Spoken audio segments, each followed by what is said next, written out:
নমস্কার। আজ শুভ দাশগুপ্তের কবিতা আমি সুভাষ।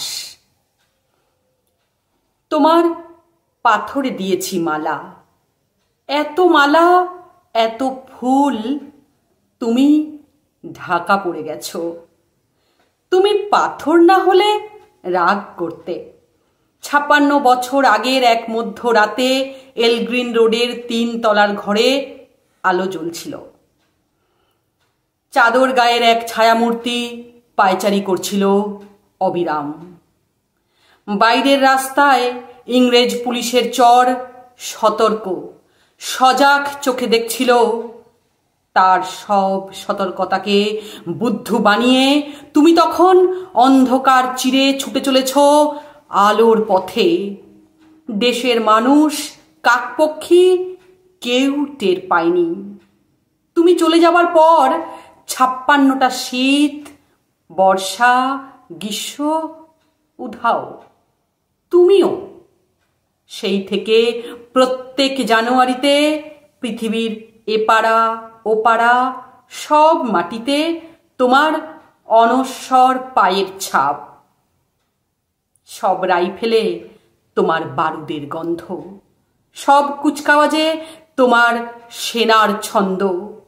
পরশ পাথরের মতো স্বাধীনতাকে খুঁজেছে তোমার অন্তরে লুকিয়ে থাকা খেপা।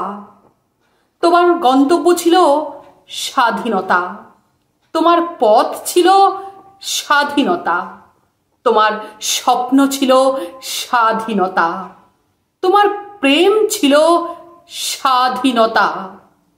তুমি রক্ত চেয়েছিলে স্বাধীনতার জন্য, তুমি তাই পাথর।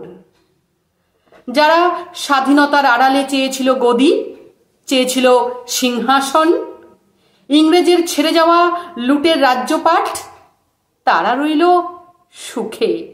ভারতবর্ষের টাকায় তাদের মুখ, তোমার নয়। ভারতবর্ষের অফিসে আদালতে তাদের ছবি, তোমার নয়। ভারতবর্ষের সংবিধানে তাদের সই সাবুদ, তোমার নয়।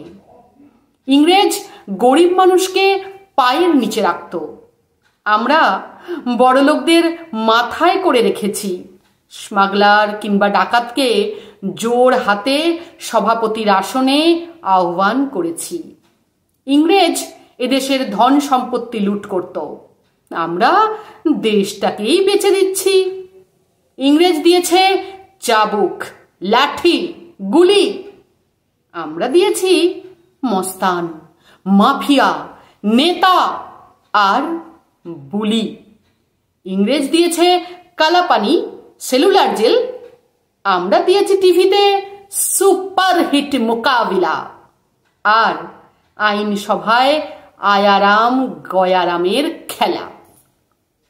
৫৬ বছর আগের এক মধ্যরাতে পরাধীন এই দেশ ছেড়ে তুমি চলে গিয়েছিলে স্বাধীন এক স্বদেশে ফিরে আসার স্বপ্ন নিয়ে। তুমি ফিরে আসনি, স্বাধীনতা এসেছে। তার কাঁধে ঝুলি ভরে নিয়ে এসেছে ভোট নামক রাজস্ব যোগ্য, গণতন্ত্র নামক চিরায়ত মাৎসর ন্যায়, প্রগতি নামক লোক ঠকানো স্ট্যাটিস্টিক্স, সংহতি নামক বিস্ফোরণের চুরমার, ঐতিহ্য নামক মন্দির মসজিদের ঝগড়া, আর সমুদ্র হিমাচল ভরিয়ে দেওয়া ভাষণ, ভাষণ আর ভাষণ। ৫৬ বছর ধরে তুমি পাথর হয়ে আছো। ৫৬ বছর ধরে ভারতবর্ষ অধীর অপেক্ষায় কান পেতে আছে। ইথার তরঙ্গে কবে হঠাৎ শোনা যাবে স্বাধীনতার নিজস্ব কণ্ঠস্বর। আমি সুভাষ বলছি, আমি সুভাষ বলছি, আমি সুভাষ বলছি।